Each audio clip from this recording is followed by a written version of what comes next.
People have been fascinated by gold for several thousand years, and it's not stopping now. Gold has made a lot of nations rich, it has made a lot of people rich, but the real question here is it going to make us rich? Perhaps. Gold has a strong bullish case right now, and one of the best ways to use that is to buy gold stocks. As an asset, gold does not typically move a lot in price, but gold stocks are a lot more volatile and provide a better investment opportunity during a bullish market. If you want to learn more about some of the best gold stocks on the market, smash the like button to support the channel and stick around. When looking at gold stocks, you usually have two choices. 1. You go for the miners that already produce a decent amount of gold or have solid gold reserves, meaning that they can produce a lot of gold in the future. Ideally, the company will have a mix of both, a solid production capacity combined with a lot of reserves to back it up.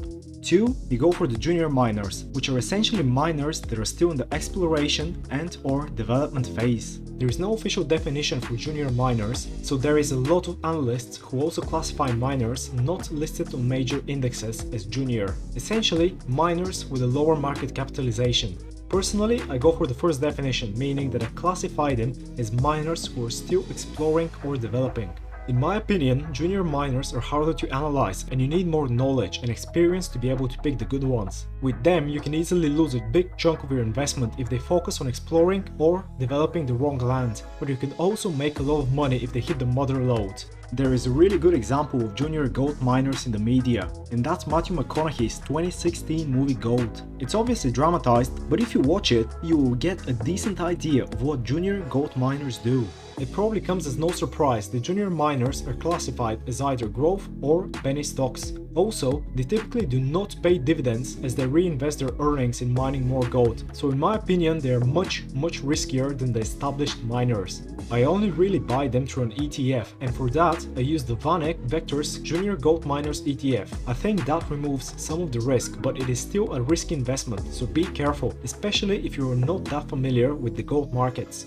Let's look at the first gold stocks that I mentioned, the established miners. The big question is how to pick the best gold miners. Typically, the most important metrics here are the production capacity and the efficiency of operations, measured by the all-in sustaining costs, followed by the company's gold reserves. Reserves can be several different types and they are categorized by the degree of certainty.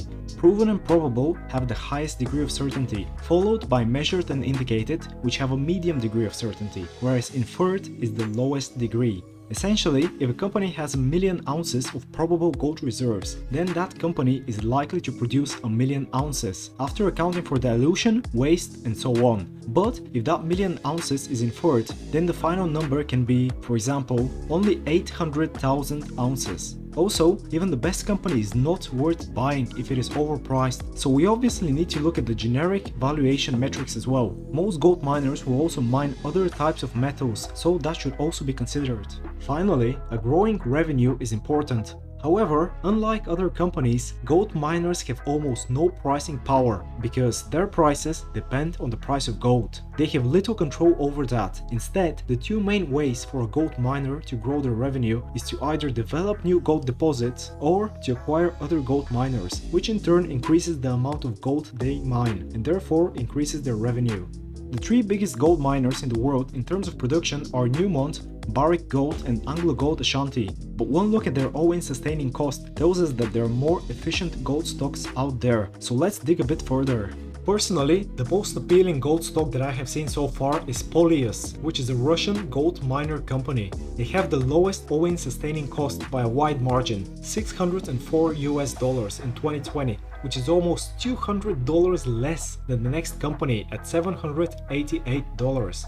This is a massive margin, especially given that Polyus is the fourth biggest gold producer in the world with 2.8 million ounces of gold produced in 2020. They just received a positive feasibility study on a new 67 million ounces deposit, which could produce 2.6 million ounces of gold annually at an all-in sustaining cost of under $400, which is absolutely amazing and means that they can double their production while lowering costs. According to Yahoo Finance, the company has a 5.4% dividend yield, which is also extremely attractive, and the company is also trading at a PE of 10.7, which is decent. Polyus also has absolutely massive gold reserves with about 61 million ounces probable gold reserves. The most obvious drawback of the company is that its operations are 100% Russian, and there may be significant political risk there. Also, unfortunately, the company is not trading on any major exchanges. It is only traded over the counter, which is a shame, but that just means that we need to follow the stock to see whether it will become available to the wider public soon. The next gold stock is B2Gold, which is a Canadian gold mining company. B2Gold had the second cheapest mining operations in 2020 at $788 all-in sustaining cost. This gold miner produced just over 1 million ounces of gold in 2020 and is projecting a tiny decline in 2021 by between 10 and 70,000 ounces. B2Gold has over 6 million ounces of probable reserves and over 20 million ounces in indicated or inferred reserves. The gold miner operates 3 mines in total, one in Mali, the Philippines and Namibia. B2Gold is also developing mines in Burkina Faso and Colombia. The company is one of the cheapest gold stocks right now, with a PE of 6.6, although its forward PE is 19.1. And the one reason behind this is that B2Gold is expecting its all-in sustaining cost to rise about 13% to something along the lines of $870 to $910 in 2021. On the bright side, the company has a tiny long-term debt of $76 million. At the same time, it has $480 million in cash equivalents on a market cap of $4.3 billion, meaning that the company is financially healthy. Its enterprise value is just $4.04 billion, and its ratio of enterprise value to revenue is just 2.28.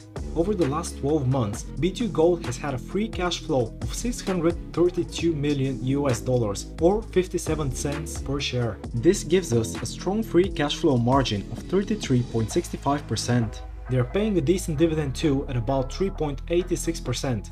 Overall, B2Gold is looking like a great bargain right now in my opinion. Next on my list is Kirkland Lake, which is another Canadian gold company, and it has the third cheapest gold mining operations after B2Gold at an all-in sustaining cost per ounce of $800. Unlike B2Gold, Kirkland is expecting to see the same all-in sustaining cost in 2021, which is good to see. In terms of gold production, the company reported a figure of 1.37 million ounces of gold in 2020 and is expecting a similar result in 2021. The company operates 3 mines in 2 different countries, Canada and Australia, which means that there is pretty much no geopolitical risk compared to other companies like Polyus and B2Gold. 2020 was a good year for Kirkland as the company managed to return $848 million to shareholders through dividends and share repurchases. Their dividend is actually not that high, it is only 1.89%, but it is well covered by their cash flow, which means that it is also sustainable.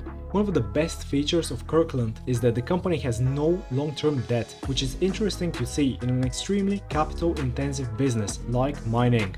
They have about $800 million in cash equivalents on a market cap of $10.5 billion. In terms of valuation, they are currently trading at a PE of 14.4 and a forward PE of 12.9, which is actually quite decent. Their free cash flow margin is 21.1%, which is not the greatest when compared to its peers, but it is still good. Overall, Kirkland Lake is another decent gold stock with a reliable dividend and cheap mining operations. Finally, let's take a look at the biggest producers. They have higher all-in sustaining costs, but are they actually a bad deal right now? The top 5 gold producers in 2020 were Newmont with 5.8 million ounces of gold, followed by Barrick Gold at second place with 4.8 million ounces, AngloGold Ashanti at third place with 3 million ounces, Polyus at 4th place with 2.8 million ounces, and Kinross Gold at 5th place with 2.4 million ounces. I already talked about Polyus, so let's take a look at the other 4. In terms of all-in sustaining cost, all 4 of them hover around $1,050 per ounce of gold mined, with the exception of Kinross, which is at $987. Newmont has proven and probable gold reserves of 94.2 million ounces, which is the biggest in the industry, plus 70 million ounces of measured and indicated gold reserves and inferred reserves of 31.6 million ounces. Barrick's total proven and probable reserves are 68 million ounces. Their measured and indicated reserves are 166 million ounces, and their inferred reserves are 43 million ounces. AngloGold has 29.7 million ounces of proven and probable reserves and 124 million ounces of measured, indicated and inferred reserves. Finally, Kinross Gold has 30 million ounces of proven and probable reserves, 32.4 million ounces of measured and indicated reserves and 9 million ounces of inferred reserves. All four companies also produce silver, copper and other copper-related metals like zinc and lead. So this is a nice diversification and ensures that these gold stocks will not suffer too much if gold prices drop. To me, Newmont and Barrick Gold stand out as having the best metrics, but are they the best deal? Let's take a look at the PE ratios. I'm not surprised to see that Newmont has the highest PE ratio with 21.8, followed by Barrick Gold with 15.3. AngloGold Ashanti has a PE of only 8 and the PE of Kinross Gold is just 5.9, almost 4 times less than Newmont's. To get a better idea of their valuation, we can also take a look at their price to sales ratio. Newmont is again at the top with 4.36, followed by Barrick with 2.93, then Kinross and AngloGold with 1.84. It becomes obvious that Kinross Gold and AngloGold are cheaper than Newmont and Barrick Gold, but is there a reason behind that? If you look at their free cash flow, it becomes obvious that Newmont runs the most efficient business with a free cash flow margin of 31%, followed by Barrick Gold with 25.2, AngloGold with 24, and finally Kinross Gold with 9.7%. The free cash flow is the cash that the company generates after accounting for cash outflows to support operations and maintain its capital assets. A low free cash flow can mean several things. For example, one interpretation is that the company is not generating enough profit to support its operations, meaning that their business is not efficient enough and needs to be improved. However, it could also mean that the company is investing more in property, plant and equipment to grow its operations. Generally speaking, it is not good to see low free cash flow, so that is a red flag to me. Personally, I prefer the higher free cash flow of Newmont, AngloGold and Barrick. We can also see that the companies are returning money to the shareholders through dividends, which is a good sign. Newmont again has the highest dividend yield of 2.77%, followed by AngloGold with 2.42%, Kinross Gold with 1.94% and Barrick Gold with 1.68%. It is worrying to see that Kinross Gold is paying a similar dividend to the rest when they have the lowest free cash flow, but one of the reasons why investors buy gold stocks is because of their dividends, so perhaps stopping or lowering their dividend will harm their existing shareholders. Finally, let us take a look at their financial health. How much debt do they have? AngloGold is at the top with a 55.7% debt to equity ratio. They are followed by Kinross Gold with 29.5%, Newmont with 28.4%, and finally Barrick Gold with 16.1%. Out of all four, only Barrick can cover all of their short and long-term debt with their available cash, which is a big plus for that specific gold stock. My take on these four gold stocks is the following. Barrick Gold seems to be the most appealing to me right now. It has the strongest finances, a decent free cash flow, it is at a reasonable price, it has an okay dividend. Newmont has the best dividend, even though it also has the highest valuation, which is good to see, but I personally think that it could be worth waiting to get the company at a better price. Kinross and AngloGold Ashanti look okay as well, but the low free cash flow on Kinross and AngloGold's high debt make me a bit suspicious, although their cheap price compensates for that.